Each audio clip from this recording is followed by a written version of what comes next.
What is up? It's your boy Johnny SHREVE, IFBB Pro, Mr. Tell Like It Is. Welcome back to the episode of Straight Talk with SHREVE. Today we gotta talk about your boy Sam Sulek. I know you guys watched his Instagram video of him doing a super dope dive, right? I watched that video. I was already a fan, but I'm like even a super fan because I can relate to Sam. And the point of this video basically, is there a way you can legitimately assess your own genetic potential? I'm not saying do not follow Sam's advice, but there's a reason why Sam Sulek is where he is right now. There's a massive reason. You gotta understand this. You look at pictures of Sam when he was a swimmer, he looked already really good. He's a 5'11" beast presently. He's full of muscle from head to toe. I'm pretty sure his hair has striations. Whatever. And for fun, he flexed on all of us and he's like, let me see if I can still do this diving thing at his current body weight, body composition, whatever. How many people out there were like, does Sam even stretch?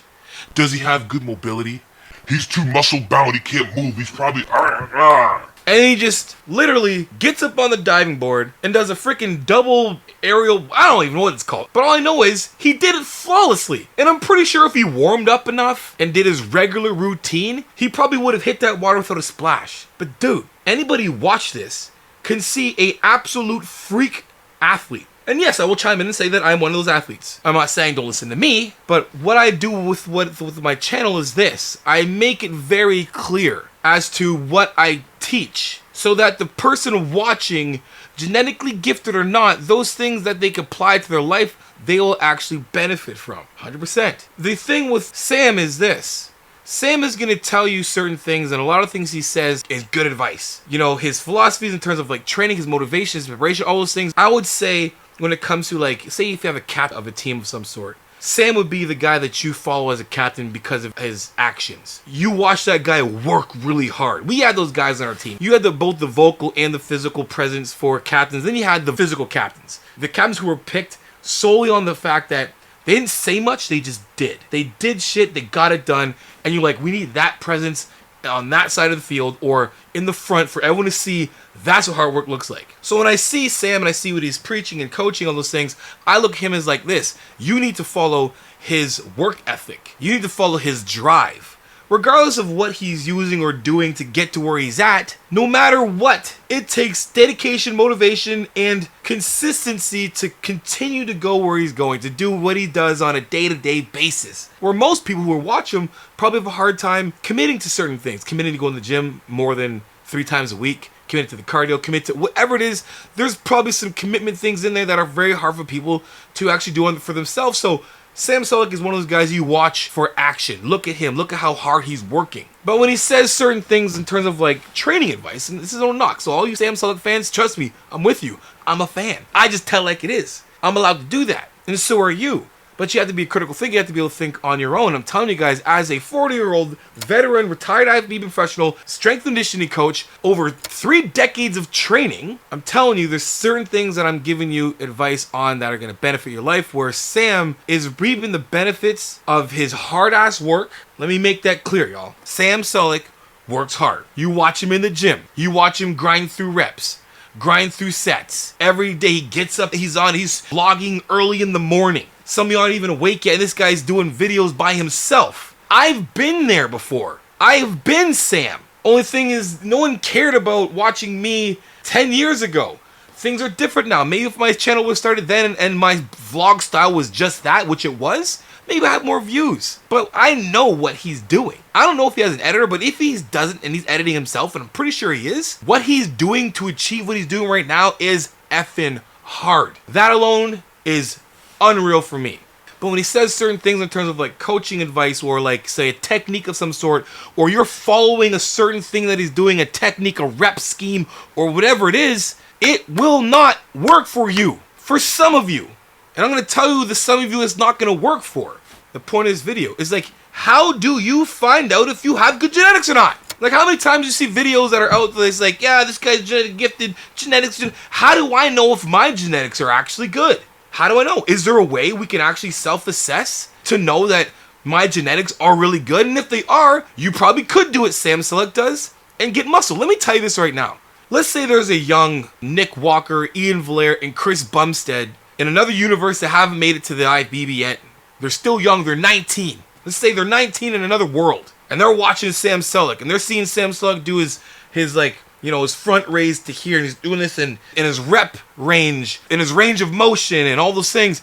And you got a young 19-year-old Nick Walker, a young 19-year-old Ian Valera, and a young 19-year-old Chris Bumstead. And they're watching Sam, they're super fans of Sam Sulek, and like, I'm gonna copy Sam Sulek. Those guys are gonna get the results. Those guys are gonna achieve the same thing that Sam Sulek is. Because Sam Sulek's results, if you follow his actions, are only going to work for a very small minority of people that are watching this video right now. A very small minority. Why?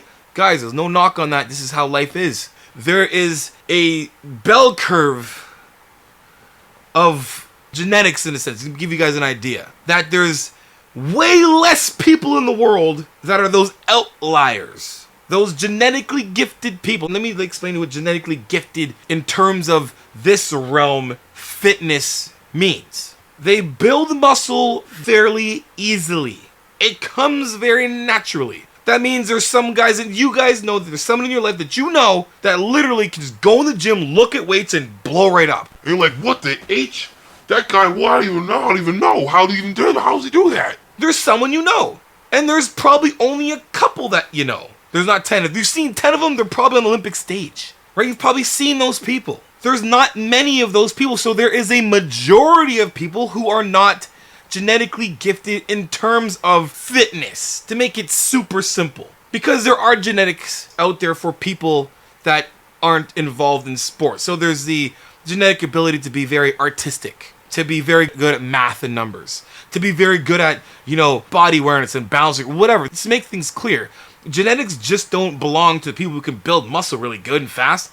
That's one part of it. That person that can build great genetics might just have the worst ear when it comes to music. That person that can run super fast might just have the worst eye for aiming something. That person with the greatest genetics that can build all the muscle in the world just might not even be able to have have any little bit of coordination to play a scale, to play an instrument. So understand that genetics are all of their different types of genetics. And we'll go over that in another video. But I'm talking about the genetics that are in this space, that we see more often than not, that people want to understand. And that is the one that is the athlete. So I was like, how the heck do we figure this out so we can get people to understand, like, yo, do I have good genetics or not? So I came with this video, if you guys understand. And here's some things that you can literally ask yourself. I can literally make this super easy video and call it and be like, done. But basically this. Here's my rundown really quick before I give you these tips or these pointers that you can assess for yourself. Number one, how easy was it for you to make any team in high school or elementary school? Whatever. I'd just say when you were a kid, do you remember sports coming extremely easy for you? You made the team all of the time, right? Whatever sport you decided to do in elementary school, you got it. You did it. You made the team. Even right now, is it easy for you to build muscle? Can you pick up on things fairly easy in terms of athletics? If the answer is yes, you probably got good genetics. Anyway, you can ask yourself these questions. And you can give yourself the answer of, do I have genetics? Because again, remember, if young Ian Valera, young Chris Bumstead, young Nick Walker, and I'll add young me and add young, because I used to train like Sam. We'll add in young Fuad. We'll add in the young, bro chat. That entire crew is in another timeline, and they're 19, and it's Sam Sulek still blowing up on Instagram, blowing up on YouTube, and they're all watching, and they're taking his advice. Those kids are getting the same gains, similar gains to Mr. Sulek. Now, here's what you can ask yourself. Number one, family history. Look at the athletic history of your close relatives. Were any of your parents, grandparents, or siblings particularly athletic or excel in specific sports? While it's not a definitive measurement, a family history of athleticism can be a great indicator of genetic potential. Ask yourself the question, did your parents play sports? Did your grandparents play sports? Cousins? Who in your family? Let me give you an example, guys. My uncle is Abdullah the Butcher. My father was faster than me before he had his first stroke. My cousin, closest relative, is Fergie Jenkins, the Cy Young Award winner. I have more people in my family who are athletic, who excel in sports, and outside of sports, I got a ton of musicians in my family as well too. My mother was fast. She played sports. My dad played all sports. My cousins are fast. There's athletes all over the place. So for me, that first question I asked myself to assess, I'm taking myself and using myself as an example right now. Right now, I'm like, yeah, maybe right now, I think I got pretty good genetics. I think so. All right.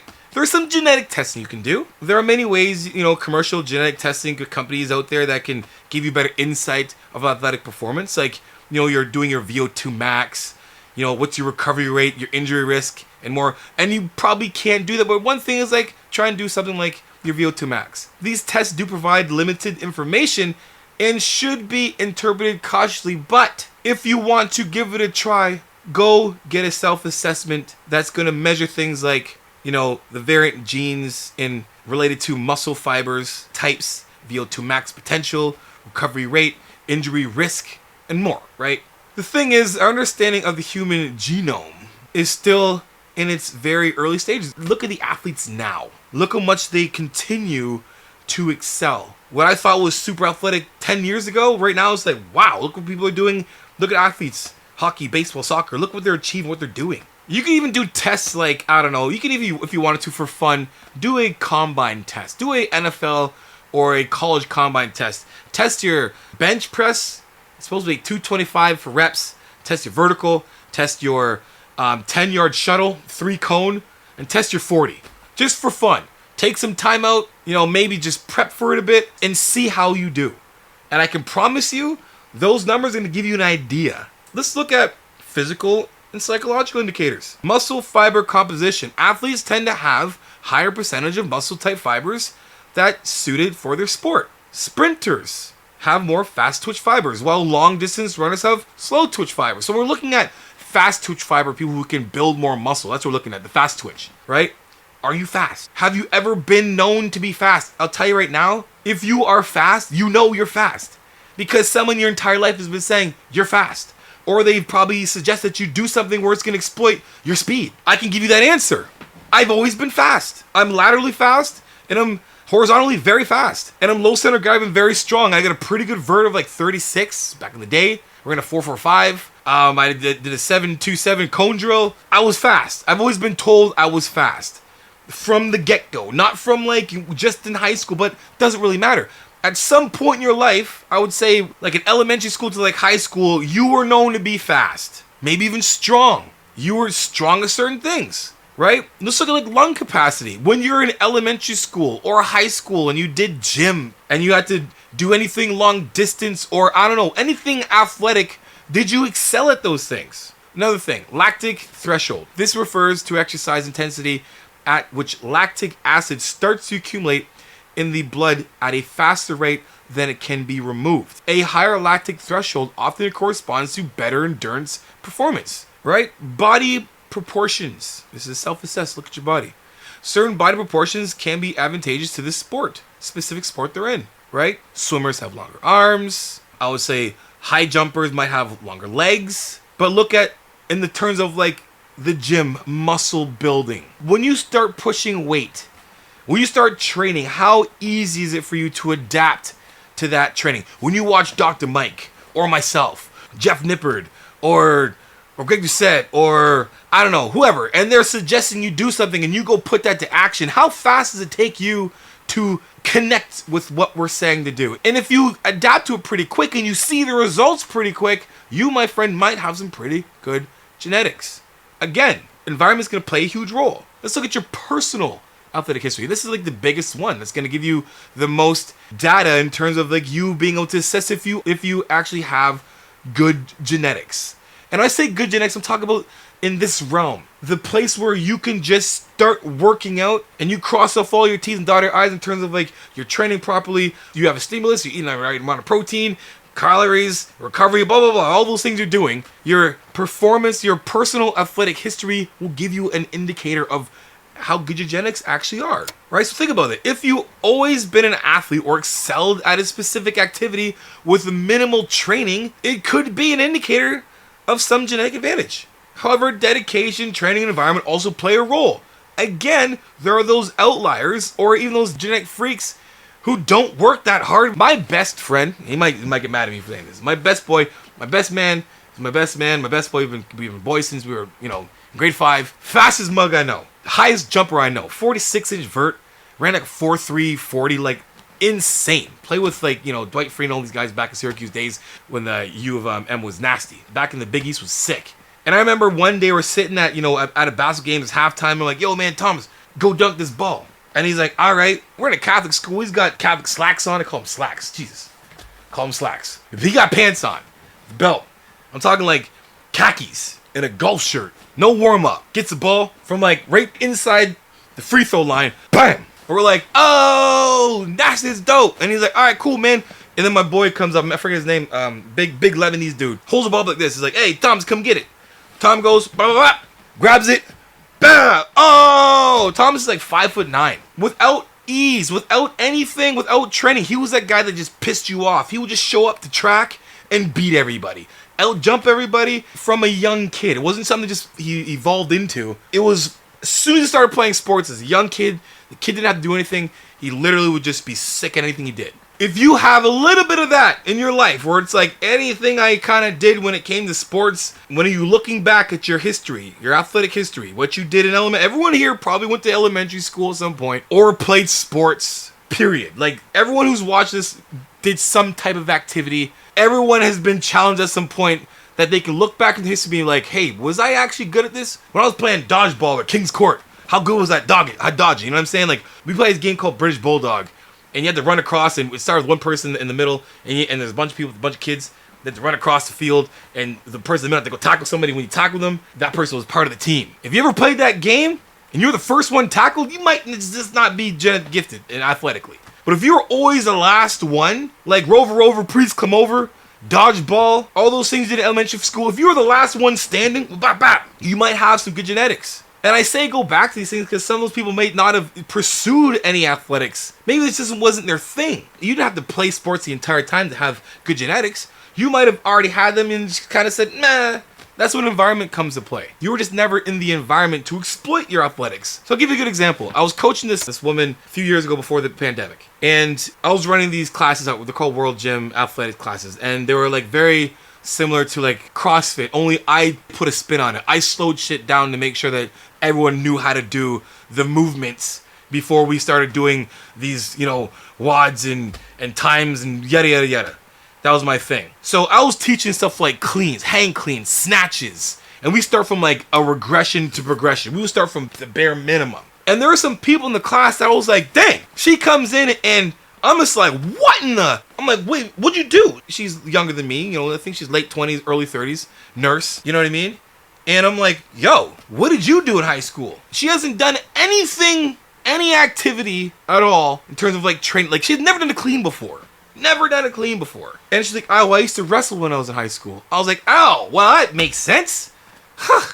Right? Coming from a strength conditioning coach, I'm around a lot of athletes, so I'm always assessing and seeing athletic ability. So when I say like environment plays a big thing as well too, just because you didn't play consistently in high school all up or even collegiate, the environment you're in might exploit that. So those people that are watching, and like I said, if you see or watch something that we've suggested to do, it was easy for you to take that, adapt, and perform the exercise of the movement, and you can feel the muscle almost instantly. You probably have some pretty good genetics. And that brings me into another point, response to training. Observing how your body responds to specific training regimens can provide clues. If you see rapid improvement or superior adaptability compared to your peers, you might possess a genetic advantage. Those are some points you could take to do a self-assessment to kind of give yourself an idea that if you have good genetics. I will say this, if you have a genetic advantage. So I'm going to rephrase again, my bad. I should have said genetic advantage. There's no such thing as good genetics or bad genetics. You either have a genetic advantage in a certain area of life. You might have a genetic advantage in athletics. You might have a genetic advantage in art. You might have a genetic advantage in math, a genetic advantage in creativity, in music, whatever. We're talking about a genetic advantage in terms of muscle building, athletic ability. So if you go through this list again and you look through family history, check.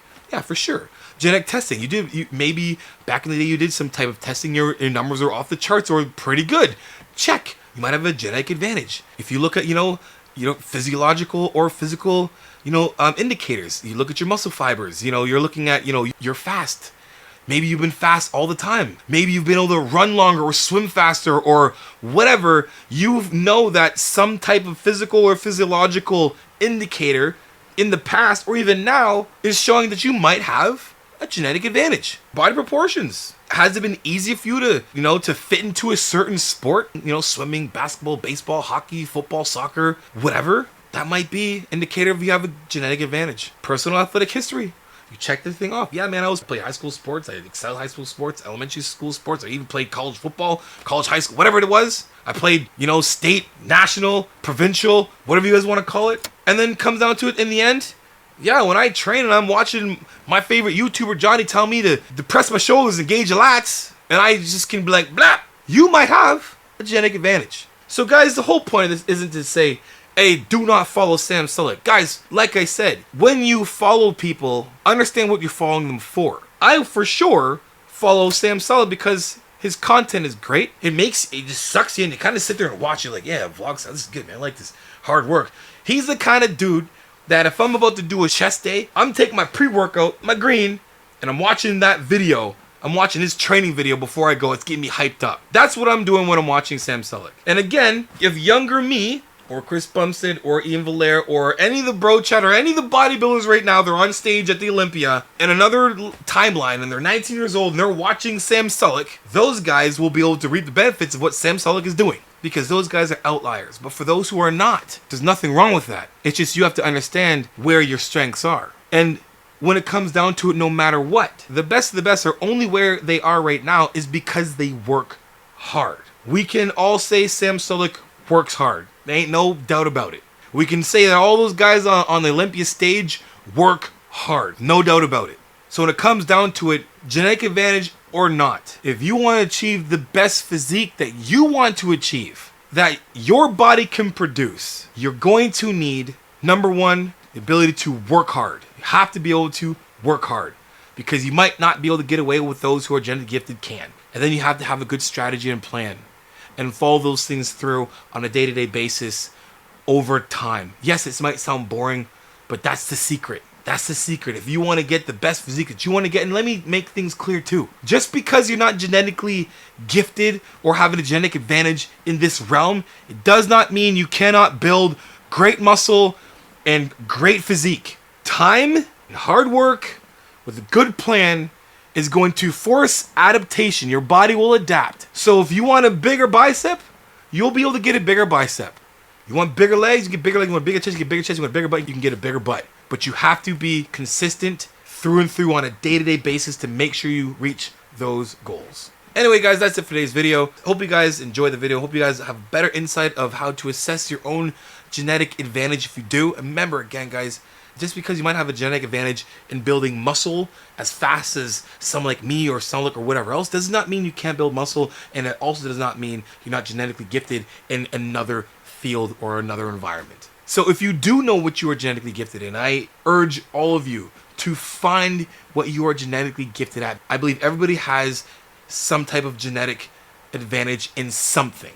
I've been blessed and gifted to have an artistic advantage, a musical advantage, and an athletic advantage. I've been blessed to have those things. I can guarantee right now, someone watch this right now might not be able to build the biggest biceps, but probably is an amazing singer or an amazing artist who can rap or can rhyme or can dance. Anyway, guys, hope you guys enjoyed the video. Make sure you guys get my ebook right now. The Final Diet is in the link in the description below. Get yours now. Until next time, guys, binge watch my videos. You guys know how it is. Iron sharpens iron. Progressive overload your life. In the meantime, keep dream chasing.